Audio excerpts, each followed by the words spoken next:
Hello everyone, this is Defense Politics Asia, and this is the quick update over here at the Bakhmut Front. So this is Bakhmut City, and please take note of this compass. We are actually this is actually northward, so I have to turn the map around so that it makes it easier to see the front line.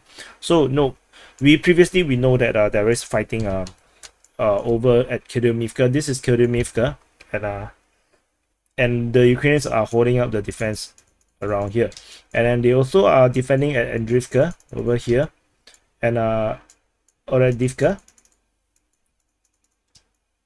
and they were actually holding up also this area here is what is this? Let me check.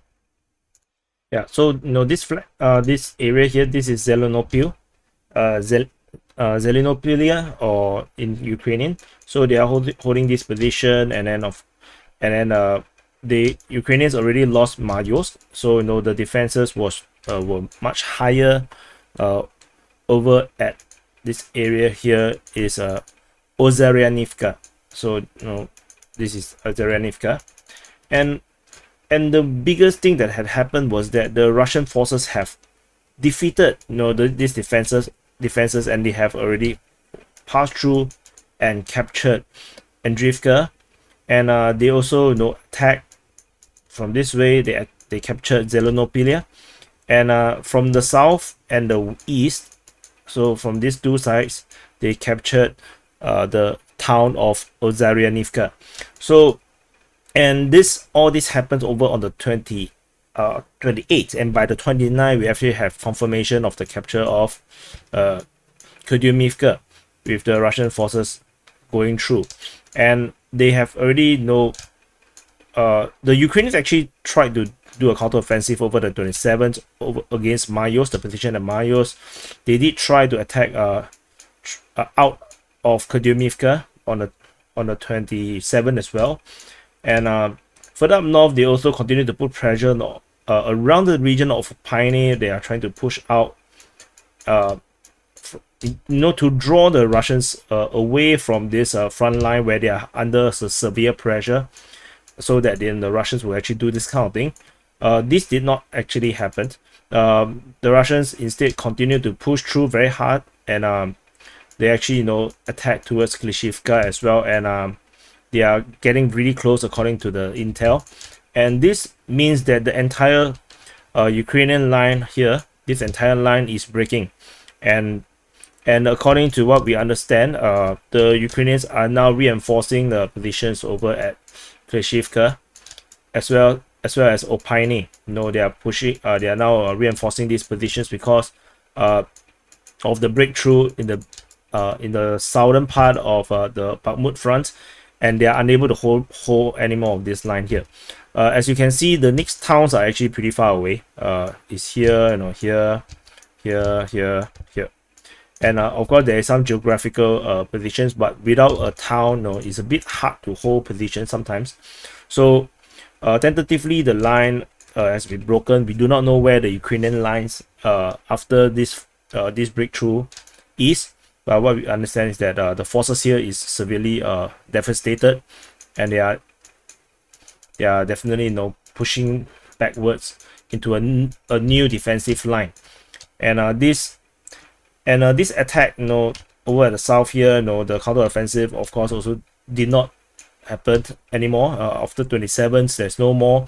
The forces, the attack was defeated, and the Russians actually moved northward, which is where we have this attack from the south towards Ozarianivka. So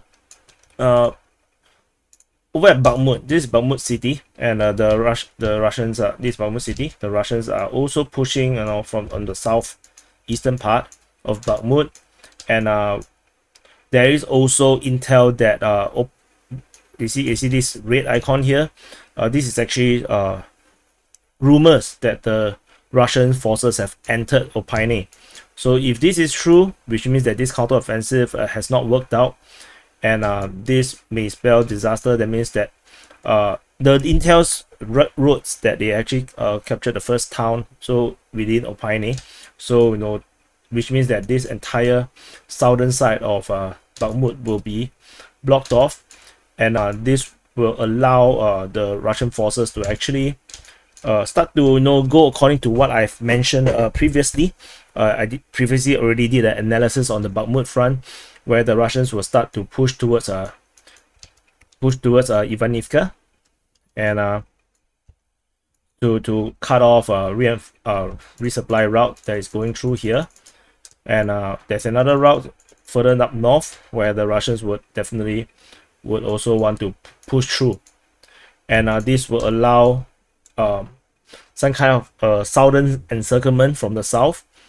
This allowing the Russians to actually link up the Ukrainian forces over at this side and with Bakhmut. So this link will no longer be able to be linked up the moment Klishchiivka falls.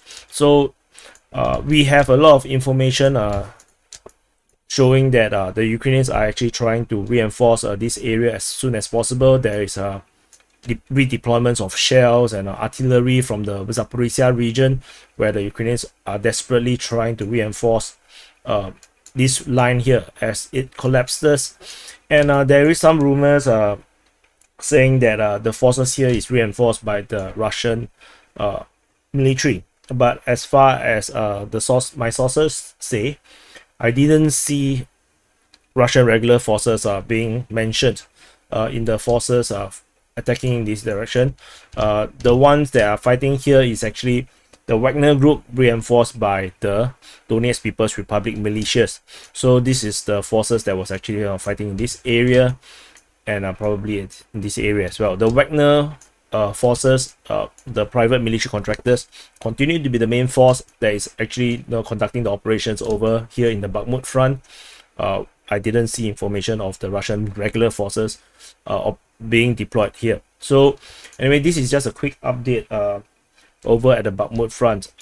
As per mentioned in the other strategic analysis, which I urge you to go and watch, which I have mentioned something similar to this, the Russians were likely to push northward.